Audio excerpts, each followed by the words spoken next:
केंद्रीय दूरसंचार मंत्री ज्योतिरादित्य सिंधिया अपने एक दिवसीय दौरे पर ग्वालियर में हैं। इस दौरान उन्होंने भारत बांग्लादेश के बीच 6 अक्टूबर को होने जा रहे मैच की तैयारी को लेकर एमपीसीए और पुलिस प्रशासन के अधिकारियों के साथ बैठक की है।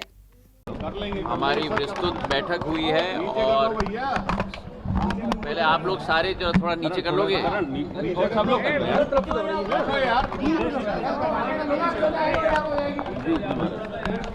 तो आज हमारी एक अच्छी बैठक हो गई है और मैच का आयोजन अच्छा हो, मैच ऐतिहासिक हो।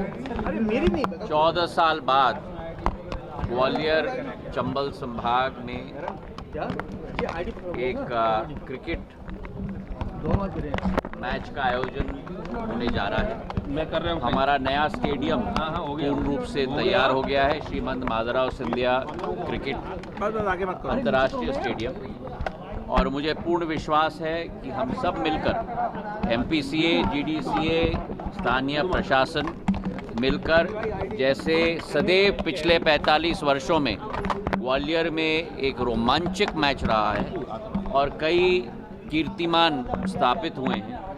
उदाहरण के तौर पर पहला द्वितीय दशक वनडे में सचिन तेंदुलकर जी के द्वारा ग्वालियर की भूमि में रचा गया था। और इस बार भी एक आज बैठक रही, किन बिंदुओं पर चर्चा हुई, क्या कुछ? तो मध्य प्रदेश क्रिकेट एसोसिएशन ने आज जो ग्वालियर में इंडिया बांग्लादेश T20 मैच शुरू हो रहा है 6 तारीख को मतलब जो होगा, उसकी आयोजन समिति बनाई थी पिछले कुछ दिनों पहले। उसकी पहली बैठक आज हुई और उसके साथ में डिस्ट्रिक्ट एडमिनिस्ट्रेशन के सारे अधिकारी, mayors, IG, divisional commissioner, collector madam, ये सब लोग साथ में थे। महाराज ज्योतिरादित्य सिंधिया जी ने बैठक की अध्यक्षता करी और उन्होंने इस मैच को जो 14 साल बाद ग्वालियर में हो रहा है उसके लिए क्या क्या प्रिकॉशंस लेना है, किस तरीके से सावधानियां बरतना है, किस तरीके से ट्रैफिक के अरेंजमेंट चाहिए, किस तरीके से टीम्स जो आ जाएंगी, 2 तारीख को टीम्स आ जाएंगी, तो 2 तारीख को टीम्स आ जाएंगी तो उनके रहने की सारी व्यवस्थाएँ, रेडिसन में रहेगी टीम, उषा किरण में रहेगी, उनका ट्रैफिक यहाँ से जो प्रैक्टिस करने जाएंगे उस समय की व्यवस्थाएँ।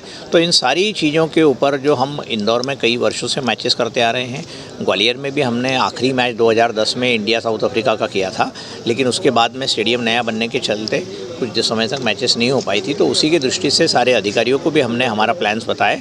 उन लोगों से इसके पहले भी 2-3 मीटिंग्स हो चुकी है और हम उन लोगों को सब बताने में ये और उनसे जो हमको सहायता चाहिए या कोऑपरेशन चाहिए कि इलेक्ट्रिसिटी ठीक होना चाहिए, ट्रैफिक की व्यवस्था अच्छी होना चाहिए, लोगों के जो फ्रिस्किंग होता है, जो टिकट लेके आया उसके साथ में जेब में और कुछ सामान लेके आया तो वो अलाउड नहीं रहता है।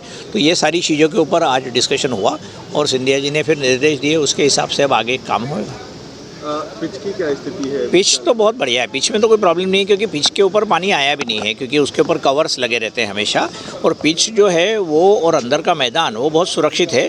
जो पानी बहुत सारा आया है वो बाहर की तरफ जो हमारा पार्किंग का एरिया था जिसके आसपास खेत है, खलिहान है, उस जगह के पानी है और वो पानी हम पंप से निकाल रहे हैं। तो मेरे ख्याल से अगले 1-2 दिनों में वो चीज़ें ठीक हो जाएगी। जो दीवार टूटी है वो यदि मान लीजिए ये यहाँ पर हमारा स्टेडियम का पिच है तो दीवार करीब वहाँ से 1.5 किलोमीटर दूर है, क्योंकि वो जगह बहुत बड़ी है। तो उधर की छोटी सी दीवार टूटने से अंदर पानी आ गया। तो मैच के समय किस तरह से पूरी तैयारी है? देखिए, ऑलमोस्ट 14 ईयर्स के बाद में यहाँ पर इंटरनेशनल क्रिकेट मैच होने जा रहा है और उसके संबंध में एडमिनिस्ट्रेशन के बहुत सारे दायित्व हैं और उसके संबंध में आज बड़ी डिटेल चर्चा हो गई है। क्रिकेट स्टेडियम के जो रूट्स हैं उनका मैच के पहले प्रिपरेशन, पार्किंग एक बड़ा चैलेंज हम लोगों के लिए है।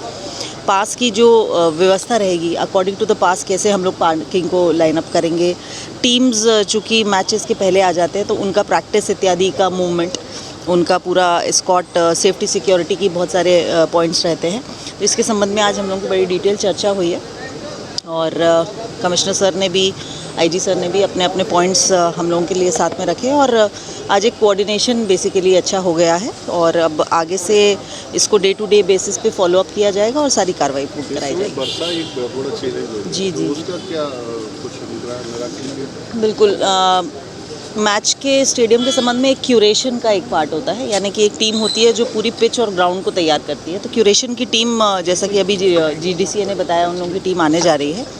तो बाहर का वाटर चैनल फ्लो भी हम लोग को रेगुलराइज करना ही होगा और पार्किंग के स्पॉट्स पे भी यदि हमारा पानी आ रहा है तो उसको देखना होगा। फॉर्चुनेटली अच्छी बात यह है कि आने वाले वीक में अब सिर्फ एक दिन और रेन का फोरकास्ट अभी दिखा रहा है, तो यदि हमको अच्छा ड्राई स्पेल मिल जाएगा तो निश्चित रूप से हम लोग तैयारियाँ अपनी ठीक कर लेंगे। ग्राउंड लेवल पे एक चीज़ देखने के लिए आई है, शहर के नालों को लेकर पब्लिक अब सवाल खड़े कर रही है क्योंकि उनको सकरा कर दिया जाए, उस वजह से लोग जल भराव और कई तरह की बीमारी की जगह में आए। इसको लेकर किस तरह ग्राउंड लेवल पर आपके द्वारा कोई निर्देश संबंध में? बिल्कुल, अब पिछले वर्षों में कहीं ना कहीं ग्वालियर में बरसात कम होती रही तो ये विषय शायद सब लोगों की नज़र में नहीं आया, तो कहीं ना कहीं ऐसा हो सकता है कि संभावना बनी होगी। निश्चित रूप से अभी हम लोगों ने अपने एरिया चिन्हांकित कर लिए हैं। अभी हम लोग चूँकि रेस्क्यू और रिलीफ सबसे प्राइमरी टास्क हमारा होता है, तो अभी हमारी टीम्स पूर्ण रूप से उसी में लगी रही है।